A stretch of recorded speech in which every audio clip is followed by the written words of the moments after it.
मौजे इंचनाळ गावामध्ये आपण पाहतोय भारतीय जनता पार्टीचा प्रचार हा जोरात चालू आहे। गेल्या 4 दिवसापासून भारतीय जनता पार्टीमार्फत मीनाक्षीताई आणि अश्विनीताईंचा प्रचार हा या गणामध्ये चालू आहे। तर विठ्ठल दादा आहेत आपल्यासोबत, तालुका अध्यक्ष राहिलेले आहेत भाजपाचे। काय सांगाल विठ्ठल दादा, कशा पद्धतीने प्रचार चालू आहे, कशा पद्धतीने मतदार आपल्याला सहकार्य करतील असं वाटतं? आज इंचनाळ गावामध्ये गणपतीच्या चरणी श्रीफळ अर्पण करून आम्ही आज प्रचार चालू करत आहे। आज प्रचार चालू करत असताना लोकांच्या प्रतिसाद एवढा आहे की लोकांना बदल हा पाहिजेच आहे।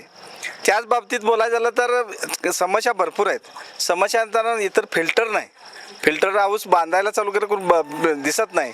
काहींची समस्या आहे की आमचा रस्ताच गायब आहे डांबरीचा। हा डांबरीचा रस्ता गेला कुठं, काही पुरावा आहेत ते शोधण्याचा प्रयत्न चालू आहे। काही डांबरी केलाय परंतु त्यांची बिलं काढलेत, असा प्रकार झालाय। बराचसाच प्रकार आहे। विकास कामं सगळे अर्धवट आहेत। शेतवडीतील रस्ते असतील, क्वालिटी दर्जेदार राहिली नाही।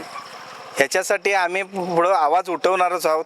निवडून आल्यानंतर हा पहिल्यांदा याच्यावरती आवाज उठवू। काही ठिकाणी भ्रष्टाचार झालेलाच आहे, त्याशिवाय हा काम होणार नाही।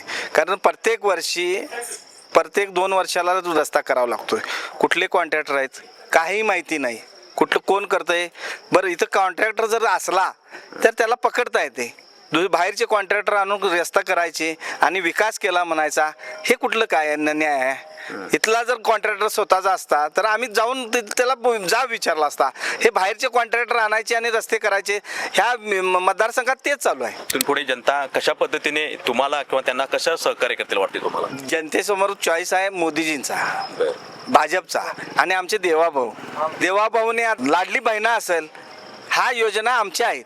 आणि उठलं सुटलं की म्हणायचं हा योजना तर आपल्या कशा आपल्या सांगा। मागं काय विकास होता, काही ठिकाणी निधी सुद्धा लागत नव्हता। मागच्या मोदीजी आल्यानंतर ज्या व्यवस्थित निधी पाठवल्या तेव्हा हे रस्ते करायलेत। बरं, मीच केलं सगळं मीच केलं का? सगळं मोदीजींनी जेवढ्या योजना आल्या त्या योजना सगळ्या हिनी खाली हे करतात, सांगतात माझ्या योजना आहेत। कुठली योजना आहे त्यांची? ते तरी सांगू दे, एक योजना सांगावी तिने की त्यांची योजना आहे। कुठली आहे? PM आमची, आयुष्यमान आमचा, रेशन आम्ही कंपल्सरी देतो, लाडली बहिणा असेल, जीवन योजना असतील, सगळ्या योजना आहेत आमच्या आहेत। आणि हे म्हणतात आमचीच योजना। काय केलं, कुठला विकास केला? देवाभाऊनी खऱ्या अर्थाने हा ज्या काही योजना असतील, काही विकास असेल तो केलेला आहे, पण श्रेय घेण्याचं काम हे विरोधक करत आहेत असा आरोप आज विठ्ठल पाटील यांनी केलेला आहे। काय सांगाल दादा, तुमची उमेदवारी आहे तुमच्या सौभाग्यवतींची, कशा पद्धतीने प्रचाराला प्रतिसाद मिळतोय? गेल्या 2-4 दिवसापासून आपला प्रचार चालू आहे। अतिशय उत्तम प्रतिसाद मिळत आहे। लोकांना बदल हा हवा आहे। नवे पर्व नवा विकासाचं ध्येय घेऊन आम्ही या निवडणुकीत उतरलेलो आहोत। अतिशय उत्तम लोकांचा प्रतिसाद मिळत आहे। बदल नक्की होणार आणि बदल पाहिजे आहे लोकांना। मोदीजींच्या नेतृत्वाखाली आणि देवेंद्रजीच्या नेतृत्वाखाली जे सरकार चालू आहे, देशात असू दे राज्यात असू दे, ह्याचं श्रेय सर्वसामान्यांना मिळावं ह्या हेतून आम्ही भाजप कमळ या चिन्हावर निवडणूक लढवत आहोत। इतकी दिवस जनता दलामध्ये आपण काम केलेलं आहात आणि कालपासून तुम्ही भाजपाचं काम करायला चालू केलं आहे, कसं वाटतंय? जुना पक्ष आणि नवा पक्ष, जनता दल असो किंवा भाजप असू दे, समाजवादी सरणीचे पूर्वीचा संघ हा समाजवादीच्या विचारानं चालत होता आणि तो आणि हा सगळा काय वेगळा असं मला वाटत नाही। नमस्ते, मी अश्विनी बाबासाहेब पाटील पंचायत समितीमधून उभारलेले आहे पहिल्यांदा। प्रतिसाद खूप छान आहे। कमळ या चिन्हावर सगळ्यांना मतदान करावं मी आवाहन करते। वयस्क आजी वगैरे आहेत ना, त्या सांगतात की आमच्या पेन्शन योजना, वयस्क लोकांना काहीतरी मदत करा, तुम्हाला निवडून आणतो, तुम्ही काहीतरी मदत करा वगैरे असं म्हणतात। काय वाटते मग तुम्हाला निवडून दिल्यानंतर हे सगळं करू शकणार?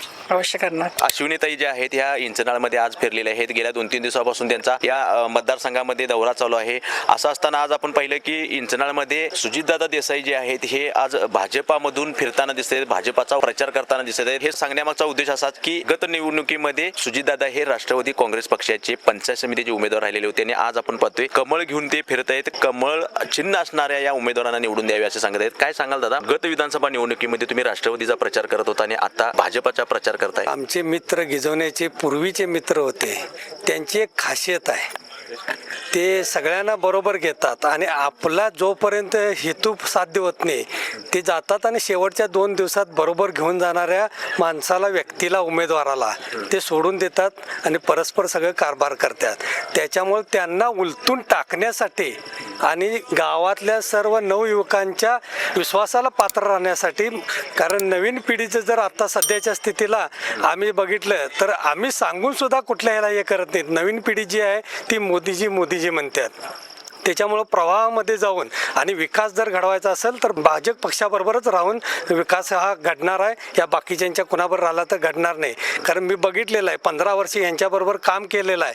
तर यांच्यात विकास कमी आणि टक्केवारी जास्त. वरचे जे साहेब असतील ते चांगले आहेत, परंतु मला माहिती आहे कारण मी स्वतः त्याच्यावर हे केलेलं आहे, आक्षेप घेतलेला आहे की रस्ता डांबरीकरण चोरीचं त्याचे पुरावे आहेत माझ्याकडे.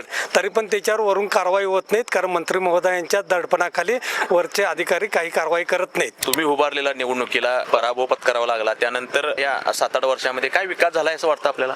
नाही, नावावर विकास आहे फक्त. ह्या 7-8 वर्षातल्या सांगतो 3 डांबरीकरण 2 खडीकरण 2 आणि पेयजलमधलं फिल्टर हाऊस हे जी बिलं 100% झालेले आहेत. MB संपूर्ण पूर्ण झालेले आहेत. कारण जागावर एकही काम नाही.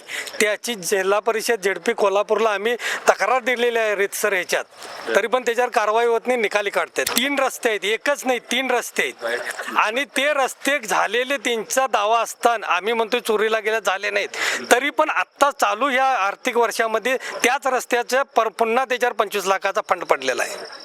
तुम्ही पुराव्याविषयी सांगू शकता? हे सांगू शकतोय ना, आमच्याकडे पुरावे आहेत. MB हे ते झालेले पुरावे आहेत आमच्याकडे. जो रस्ता मुख्यमंत्री सडक योजना झालेली आहे त्या रस्त्यावर आता 2016-17-18ला मुख्यमंत्री सडक झाल्या आणि 2022-23ला, कारण 16-17ला जर झालं तर मुख्यमंत्री सडक योजनेची 5 वर्षे त्या कॉन्ट्रॅक्टरची जबाबदारी असते. तोच रस्ता 22-23ला त्या रस्त्यावर यांनी 25 लाख निधी दाखवलाय डांबरीकरणाचा. म्हणजे कशाच्या जोरावर चाललंय? फक्त पैसे खाणे आणि हे भांडगुळ मोठी करण्यासाठी हे चाललेलं आहे. खूप मोठा आरोप आज या इंचनाळच्या या प्रचार दौऱ्यानंतर सुजित देसाईंनी केलेला आहे, विठ्ठल पाटील यांनी केलेला आहे. या इंचनाळमध्ये जे विकास काम झाले असं जे विरोधक बोलतात, तर विकास काम होत असताना सुजितदादा म्हणतात की 3 रस्ते चोरीला गेलेले आहेत. पुराव्याविषयी आपण सांगू शकतो आणि जनता जी आहे हे सर्व जाणून आहे. त्यामुळे यावेळी भाजपाला जनता निवडून देईल असं आज लाईव्ह टुडे मराठीच्या माध्यमातून या प्रचार फेरीनंतर त्यांनी सांगितलेलं आहे. गडिंग्लज होऊन लाईव्ह टुडे मराठी नितीन मोरे.